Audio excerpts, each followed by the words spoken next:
आज रात्रीच्या जेवणात आमटी बनवलेली आहे मटकीच्या डाळीची. तर तुम्ही करता का? कशी करता? हेही मला कमेंट्समध्ये नक्की सांगा. तर मी काय केलं, मटकीची डाळ आणि टॅमॅटो शिजत घातले, म्हणजे एकत्र शिजत घातले. 2-3 टॅमॅटो, डाळ थोडीशीच घ्यायची आणि ही बनवलेली आहे मी एसराची आमटी. हिरव्या मिरचीची तर खूप छान होते आणि भाजून पण आमच्याकडे करतात, ती पण खूप छान होते. लसूण, जिरे, मोहरी, कढीपत्ता, घरचा येसूर आणि वरून कोथिंबीर आणि थोडंसं शेंगदाण्याचं कूट घातलंय.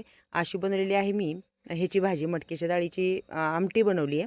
तर मला म्हणजे कमेंट्समध्ये म्हणतात की तुमच्याकडे घरचे शेंगदाणे असल्यामुळे तुम्ही खूप सारं कूट घालता. तर आमच्याकडे थोडी पद्धत आहे गावाला की शेंगदाण्याचं कूट जास्त वापरतो आम्ही. बाकी काही नाही घातलं, कांदा वगैरे ते जास्त घालतच नाही मी. तर फक्त काय करतो, शेंगदाण्याच्या कुटामुळे आम्हाला तेल कमी लागतं.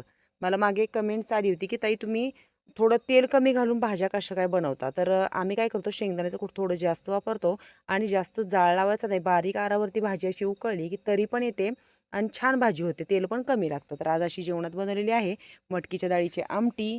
इकडे ही काळ्याची भाकरी आहे, काळ्या भाकरीच खात नाही आहे. थोडासा भात बनवलेला आहे. भात कसं होतं, जास्त कोणी खात नाही म्हणून थोडासा बनवला आहे. इकडे सकाळची गवार आहे, गरम करून ठेवली आहे मस्त अशी गवार. आणि मस्त बनवलेल्या आहेत इकडे ज्वारीच्या भाकरी.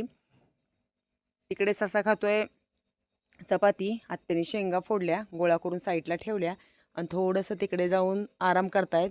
आज दिवसभर आम्ही टॅमॅटो तोडलेत तिघींनी, म्हणजे त्या दोघी तोडत होत्या आणि मी फक्त व्हायचे.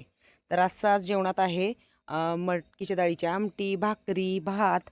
तर मला दुपारी मी रात्रीच्या व्हिडिओ टाकली होती जेवणाची, त्यात विचारलं होतं की तुमच्याकडे टॅमॅटोचे भाव सांगा. तर आमच्याकडे खरंच भाव नाही आहे टॅमॅटोला. काल आम्ही जे टॅमॅटो पाठवले ते 150 रुपयाला कॅरेट गेले, म्हणजे ते जवळजवळ 5 ते 7 रुपये किलोनी त्याचा भाव झालेला आहे. तर आमच्या म्हणजे काही जण म्हणतात की तर जो काय भाव आहे तो मी खराच सांगितलेला आहे. आमच्याकडे काय एवढा भाव नाही. 40 आणि 50 रुपये असले तर मग आमचं सोनंच होईल.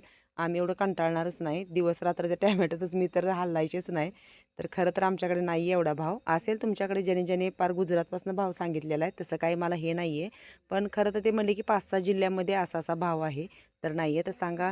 आमची मस्त अशी गावाकडच्या पद्धतीची मटकीच्या डाळीची आमटी कशी झाली ते मला कमेंट्समध्ये नक्की सांगा. तर भेटूया पुढच्या एका छान नवीन व्हिडिओ.